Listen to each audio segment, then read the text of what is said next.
Salut à tous, le journal du foot de ce vendredi 21 mai. Les infos et rumeurs du mercato, quel avenir pour Robert Lewandowski? Certains médias évoquent ses envies d'ailleurs depuis quelques jours. Eh bien, l'attaquant du Bayern aurait pour préférence le FC Barcelone en cas de départ cet été, selon le Daily Mail.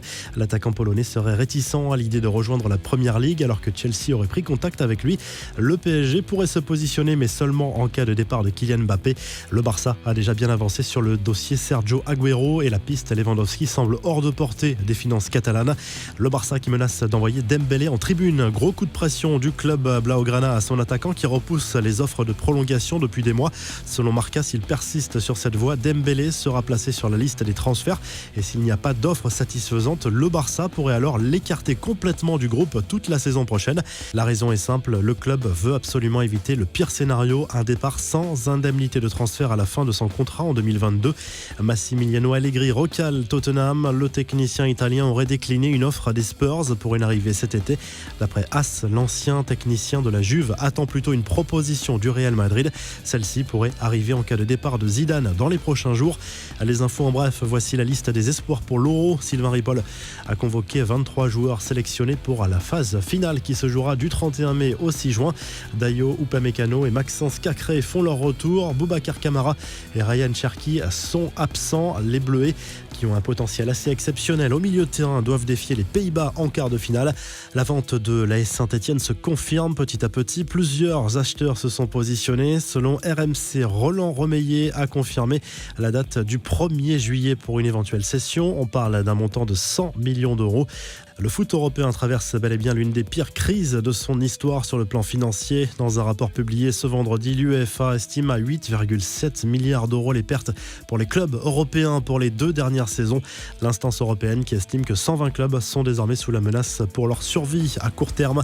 Un trophée de plus pour Keylor Navas. Le gardien du PSG a été élu meilleur gardien de la saison en Ligue 1 dans le cadre des trophées UNFP. Au palmarès, il succède à Mike Maignan, sacré en 2019. Il n'y a pas eu d'édition en 2020, on le rappelle.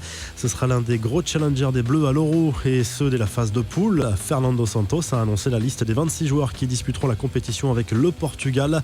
Un groupe qui, avec Cristiano Ronaldo, Ruben Dias ou encore Bruno Fernandes à fière allure, il y a 4 représentants de la Ligue 1, Anthony Lopez, Renato Sanchez, José Fonte et Danilo Pereira.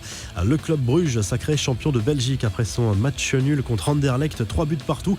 Déjà sacré la saison passée, le club belge a remporté son 17e titre dans son histoire à la fin des playoffs, à une saison dominée de bout en bout.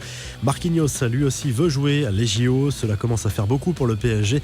Après Neymar et Mbappé qui ont affiché leur désir, le capitaine parisien aimerait défendre le titre olympique qu'il avait remporté à Rio en 2016. Voici le joueur virtuel ultime selon Neymar. Lors d'un entretien accordé à son partenaire Red Bull, le Brésilien a décrit ce que l'on pourrait qualifier de joueur parfait. Le physique de Ronaldo, l'élasticité d'Ibrahimovic, le jeu de tête de Ramos, la vitesse d'Mbappé, le pied gauche de Messi, son pied droit à lui, le sens du placement de Lewandowski, le tacle de Kanté et la créativité de Verratti, pas mal du tout. Le Brésilien qui a par ailleurs posté une vidéo de lui en train de se faire vacciner sur Instagram, un moment de bonheur du propre aveu de la star du PSG qui incite le monde entier à se protéger face au Covid. Enfin, du côté des nouveaux maillots officialisés ces dernières heures, voici ceux de l'Olympique lyonnais pour la saison prochaine. À l'occasion d'apprécier le retour des 2 bandes rouges et bleues sur le maillot domicile. Le maillot extérieur sera rouge avec un design résolument inspiré du street art et de la mode. Enfin, le nouveau maillot extérieur du Bayern Munich est une pure merveille d'après les premiers retours sur les réseaux sociaux. Cette tunique noire et dorée est un hommage à la ville et à ses enfants. La revue de presse, le journal L'Équipe propose une longue interview de Memphis Depay qui jouera son dernier match avec Lyon dimanche soir face à Nice avant de quitter la Ligue 1, peut-être pour le Barça. L'attaquant néerlandais évoque notamment avec émotion et respect ses 4 saisons et demie passées dans le rôle. En Espagne, le journal Sport consacre sa une à Antoine Griezmann, de nouveau poussé vers la sortie par certains médias catalans. L'attaquant français serait dans le viseur de la Juve qui envisage une arrivée du champion du monde en cas de départ de Cristiano Ronaldo. Pour le moment, Griezmann reste sur la même ligne, il veut rester au Barça. En Angleterre, les tabloïds évoquent à nouveau l'avenir d'Harry Kane à l'image du Daily Express Sport. L'attaquant anglais veut partir mais sans aller au clash avec Tottenham. Le buteur des Spurs devrait rencontrer rencontrer son président prochainement. Enfin, en Italie, la Gazette dello Sport évoque l'entrée dans le capital de l'Inter Milan d'un groupe d'investissement basé aux États-Unis qui va injecter 275 millions d'euros pour éponger notamment les dettes du club. Il s'agit de ce groupe qui a racheté le stade Malherbe de Caen. Si le journal du foot vous a plu, n'hésitez pas à liker la vidéo et à vous abonner. Et à très vite pour un nouveau journal du foot.